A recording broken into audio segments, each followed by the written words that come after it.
Our nafs, our soul, known as nafsul ammarah, the low commanding ego, the dictating soul, is like an untamed wild animal, a wild beast, a selfish animal who loves its freedom. Our nafs is like an untamed wild beast that loves its freedom, and it always is working in conjunction and in collision with the accursed, rejected monster, the two-horned, ugly, deceiving smut, the devil himself. And why do they work together? The reason behind it is they want you to be destroyed spiritually, morally, to ruin who you are, to destroy the connection that you have with the Almighty Allah subhanahu wa ta'ala. Now, if we allow this desire, this nafs which exists inside us, if we allow it its freedom to do whatever it wants, it will succeed in making you a slave of this dunya.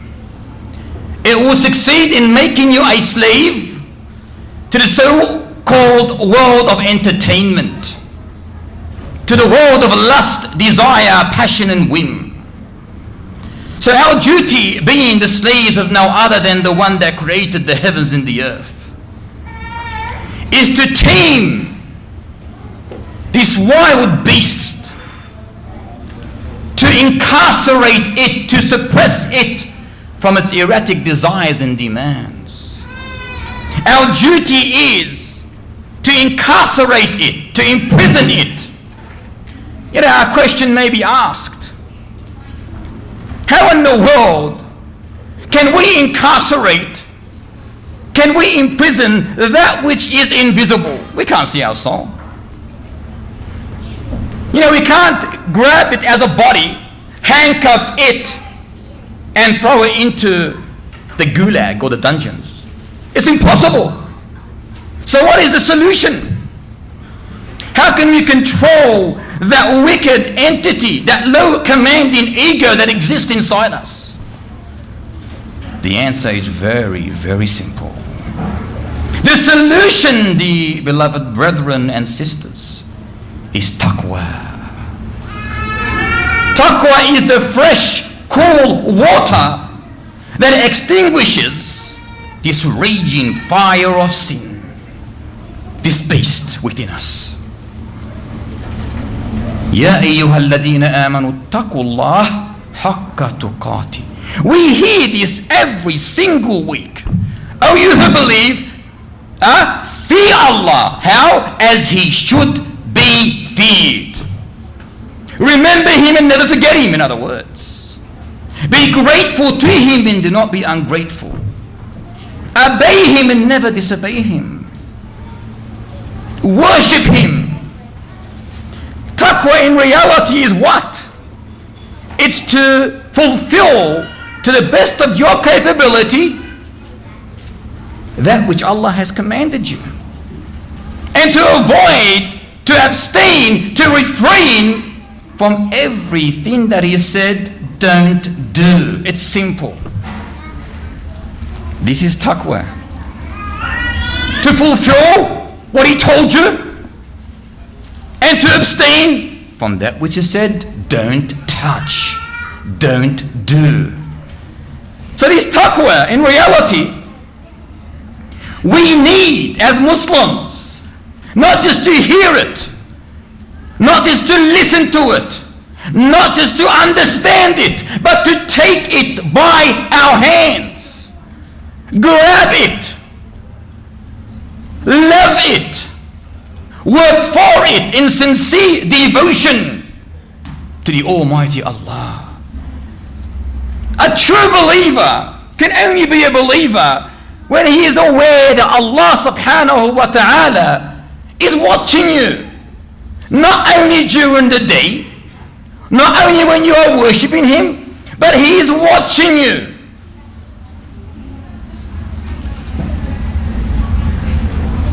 In everything that you do. The true believer knows, and he is wary that there are dangerous thorns that are thrown by the devil on the path that you are striving to reach, which is Jannah.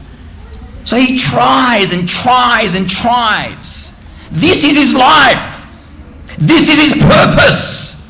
His only purpose is to obstruct you, obstruct the path of taqwa, to make you forget, to make you careless, heedless, negligent of this path.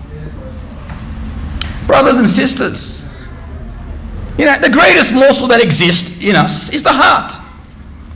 If your heart is pure, your whole body is pure.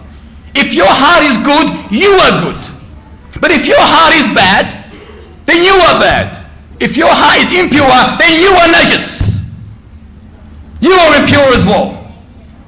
But the heart is like a vessel, like a cup, like a vessel, like a cup.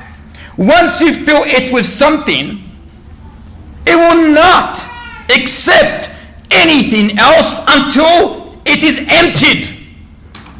This is a vessel. Until it is empty, it cannot accept anything else.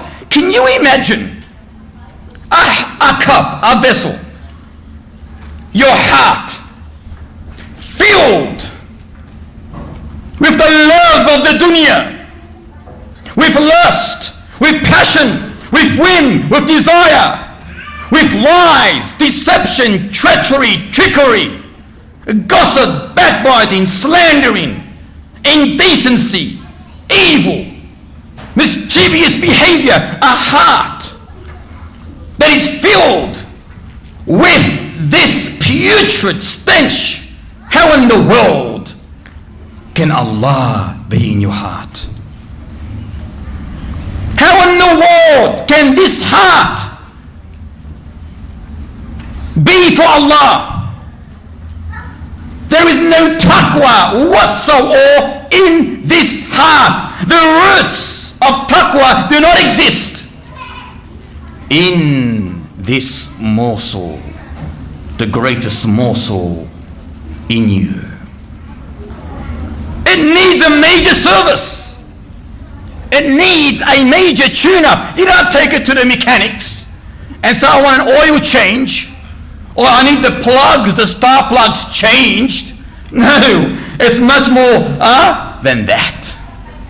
The tune-up and the service that you need for this heart is a high, powerful dose of taqwa. That's the oil and the spark plugs that it needs. Correct, Scott? This is the service. Major surgery. Not a heart transplant, but a taqwa transplant. That's what it needs. For wallahi, this is the only thing that will uproot, that will excavate, that will eradicate and obliterate the filth that exists in this heart. Hence, after that, there is room for Allah. There is room to be an obedient servant of Allah.